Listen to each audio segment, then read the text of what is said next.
அனைவருக்கும் வணக்கம். நான் மஞ்சுளா கவிக்குமார் லண்டன்லேருந்து பேசுகிறேன். இந்த வீடியோவில் உங்ககிட்ட எப்படி வந்து 6 month to 1 year old பேபிக்கு நம்ம புக்ஸ் இன்ட்ரடியூஸ் பண்ணலாங்கிறத பற்றி நான் உங்ககிட்ட சொல்லலான்ட்டு இருக்கேன். அதாவது 6 monthலேயே புக்கு கொடுக்கணுமா அப்படின்னா, நம்ம 3-4 மாதத்துலேயே மொபைல் ஃபோன் கொடுக்குறோம். அதுக்கு ஆல்டர்னேட்டாக நம்ம புக்கை வந்து அவங்களுக்கு அறிமுகப்படுத்தலாம். ஸோ இப்போ வந்து உங்களுக்கு மார்க்கெட்டில் நிறையா வந்து ஆன்லைனில் ஆகட்டும், நீங்கள் வந்து கடைக்கு எக்ஸிபிஷன் இந்த மாதிரிலாம் போனீங்கன்னா உங்களுக்கு வந்து நீங்கள் அவங்கக்கிட்ட கேட்டிங்கனாவே அவங்க கொடுப்பாங்க. அதாவது நல்ல கார்ட்போர்டில் உங்களுக்கு இருக்கும். அந்த புக்கை வந்து நீங்கள் குழந்தைக்கு காமிக்கவும், குழந்தை வந்து அதை ஓப்பன் பண்ணி பார்க்குறக்கும் ஹேண்டில் பண்ணுறதுக்கு ரொம்ப ஈஸியாக இருக்கும். சப்போஸ் அவங்க வாயில் வச்சாலும் அந்த புக்கு வந்து கிழியாது. ஸோ வந்து 6 monthல இருந்தே புக்ஸு கொடுக்கணுமா, 1 yearலேருந்தே படிக்க வைக்கணுமா, அந்த மாதிரியெல்லாம் நான் வந்து சொல்லலை.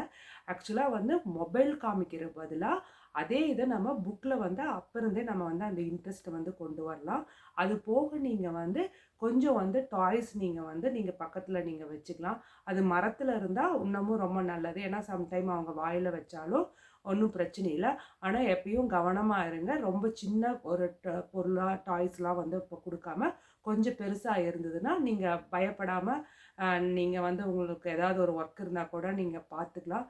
ஆனால் எங்கள் அம்மா சொல்லியிருக்காங்க, நம்ம குழந்தைங்க விஷயத்தில் எத்தனை வேலை 1000 வேலை இருந்தாலும் ஒரு கண்ணு குழந்தை மேலே இருக்கணும்னு சொல்லுவாங்க.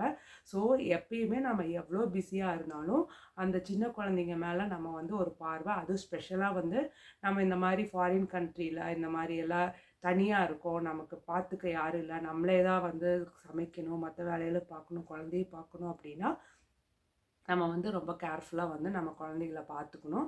அதே சமயத்தில் புக்கை வந்து நீங்கள் இப்போ இருந்தே நீங்கள் அறிமுகப்படுத்துனீங்கன்னா அது கண்டிப்பாக வந்து ஒரு 2 வயசு 3 வயசுங்கும் போது ரொம்ப இன்ட்ரெஸ்ட் வந்துடும்.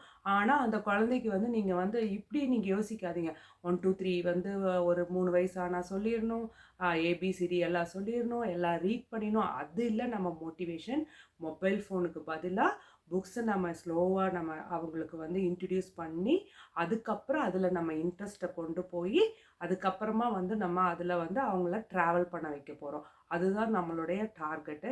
ஸோ அதை எப்படி நம்ம வந்து இம்ப்ளிமெண்ட் பண்ணலாம் அப்படிங்கிறது என்னுடைய எக்ஸ்பீரியன்ஸில் என்னுடைய குழந்தைக்கு நான் என்ன பண்ணினேன், அது போக நான் எங்கள் ஸ்கூலில் ஒர்க் பண்ணனால நாங்கள் என்ன மாதிரியான இதெல்லாம் வந்து நாங்கள் வந்து யூஸ் பண்ணுறோம் அப்படிங்கிறது நான் வந்து உங்களுக்கு, ஏன்னா இங்கே வந்து ஸ்கூலில் வந்து சப்ஜெக்ட் புக்கு போக கம்பல்சரி எக்ஸ்ட்ரா ஒரு, அதாவது ஹோம்ஒர்க்கில் பார்த்தீங்கன்னா கண்டிப்பாக ஒரு ரீடிங் புக் அப்படின்னு சொல்லி கொடுப்பாங்க. அது என்னென்னா இந்த மாதிரியான ஸ்டோரி புக்ஸ் இந்த மாதிரியெல்லாம் தான் கொடுப்பாங்க. ஸோ வந்து புக்கு படிக்கிறது அப்படிங்கிறது இங்கே ஸ்கூலில் வந்து ரொம்ப முக்கியம். எல்லாரும் நினைக்கலாம் நம்ம வந்து ஓகே ஒரு 3வது 4வது போயிட்டா நம்ம அதுக்கப்புறம் பார்த்துக்கலாம், குழந்தை 1வது தானே படிக்குது, 2வது தானே படிக்குது, அந்த மாதிரியெல்லாம் வந்து யோசிக்காதீங்க. சின்னதில் இருந்தே நீங்கள் வந்து அந்த குழந்தைக்கு வந்து எல்லாத்துலேயும் வந்து ஒரு இன்ட்ரெஸ்ட்டை ஒரு நேச்சராக நீங்கள் அதுக்குள்ளே, அதாவது சொல்லப்போனால் ஒரு எக்ஸாம்பிளுக்கு வாழைப்பழத்தில் ஊசி ஏற்றுற மாதிரி ரொம்ப அதுக்கு ரொம்ப இதை கொடுக்காம, அழுத்தத்தை கொடுக்காம இயல்பாக ஒரு நிகழ்வு நடக்கும் போது அந்த குழந்தைக்கும் அது மேலே ஒரு இன்ட்ரெஸ்ட் வந்துடும். நமக்கும் வந்து ஐயோ நம்ம சொன்னால் கேட்க மாட்டேங்குதே அந்த மாதிரியான ஒரு இது இல்லாமல் போயிடும். ஸோ அதனால நீங்கள் குழந்தைகளுக்கு அந்த மாதிரியான புக்கு கொடுக்கலாம். கொடுத்துட்டு நீங்கள் வந்து ஒரு டெய்லி ஒரு குவாலிட்டி டைம்னு, அதாவது அப்பா அம்மா ஒர்க் பண்ணாலும் சரி, இல்லை ஒருத்தவங்க ஒர்க் பண்ணாலும் சரி, எது எப்படினாலும் ஒரு ஒரு 1/2 ஹவராவது ஒரு குவாலிட்டி டைம்னு சொல்லிட்டு யாராவது ஒருத்தராவது நீங்கள் டைம் கண்டிப்பாக அந்த குழந்தையோட ஸ்பெண்ட் பண்ணுங்கள், டைம் ஸ்பெண்ட் பண்ணுங்கள். அதுக்கப்புறம் 1 வயசுலேருந்து நீங்கள் பார்த்தீங்கன்னா இந்த சென்சரி டாய்ஸ்ன்னு சொல்லிட்டுலாம் இருக்கும், சென்சரி பிளேன்லாம் சொல்லிட்டு உங்களுக்கு இருக்கும். அதாவது ஃபைன் மோட்டார் ஸ்கில்ஸுன்னெலாம் இங்கே சொல்லுவாங்க. அதெல்லாம் என்ன அப்படின்னா நம்ம ஊரில் வந்து இப்போ எல்கேஜி யூகேஜி சொல்கிற மாதிரி இங்கே வந்து நர்சரி, ரிசப்ஷன், அதுக்கப்புறம் இயர் 1 இயர் 2 அந்த மாதிரி சொல்லுவாங்க ப்ரைமரி ஸ்கூலில். ஸோ அப்போ அங்கே வந்து பார்த்திங்கன்னா உங்களுக்கு அந்த மண்ணில் விளையாடுற விடுறது, அந்த க்ளே கொடுக்குறது, இதெல்லாம் வந்து என்ன அப்படின்னா அந்த மசிலுக்கு வந்து உங்களுக்கு வந்து அவங்க வந்து யூஸ் பண்ணும்போது அது பிரெயினுக்கும் அவங்களுக்கு கனெக்ட் ஆகும். அதை வந்து ஃபீல் பண்ணுவாங்க. அதை குழந்தைங்க வாயில் வைப்பாங்க, அதெல்லாம் பண்ணுவாங்க. இருந்தாலும் இதெல்லாம் வந்து பார்த்திங்கன்னா அவங்களோட இம்யூனிட்டியை வந்து பில்ட் பண்ணும். ஸோ நம்ம ரொம்ப க்ளீன் பண்ணி அவங்கள வச்சிருக்க அவங்களுக்கு எதிர்ப்பு சக்தி இல்லாமல் போகும். ஸோ இதெல்லாம் வந்து நீங்கள் அவங்களுக்கு குழந்தைகளுக்கு நம்ம ஊரில் சொல்லுவாங்க, ஐயோ தண்ணி கொடுத்தா குழந்தைக்கு சளி பிடிச்சிரும், அப்படியெல்லாம் கிடையாது. நீங்கள் வந்து ஒரு சின்ன ஒரு கப்பில் வந்து தண்ணி வைக்கலாம், ஒரு ஸ்பூன் கொடுக்கலாம், அதை வந்து நீங்கள் வந்து ஒரு இதுலேருந்து இன்னொரு கப்புக்கு ஊற்ற சொல்லலாம். ஸோ இந்த மாதிரியான சின்ன சின்ன விஷயங்கள்லாம் நீங்களும் உட்காந்து அந்த குழந்தையோட செய்ய சொல்லலாம். அதுவும் நான் இந்த ஊர்லேயே அந்த மாதிரியான விஷயங்களுக்கெல்லாம் அலோவ் பண்ணுவாங்க. இங்கே பனியாக இருந்தாலும் சரி, லேசாக தூறிட்டு இருந்தாலும் சரி, கண்டிப்பாக ப்ளே டைமில் அவங்க வெளியே போய் விளையாண்டே ஆகணும். அதாவது ஃபார் எக்ஸாம்பிளுக்கு எப்படி சொல்லணும்னா, இப்போ நாங்கள்லாம் வந்து அங்கே சூப்பர்வைஸ் பண்ணுறதுக்கு நாங்கள் கம்பல்சரி டீச்சர்ஸ் இருப்போம்.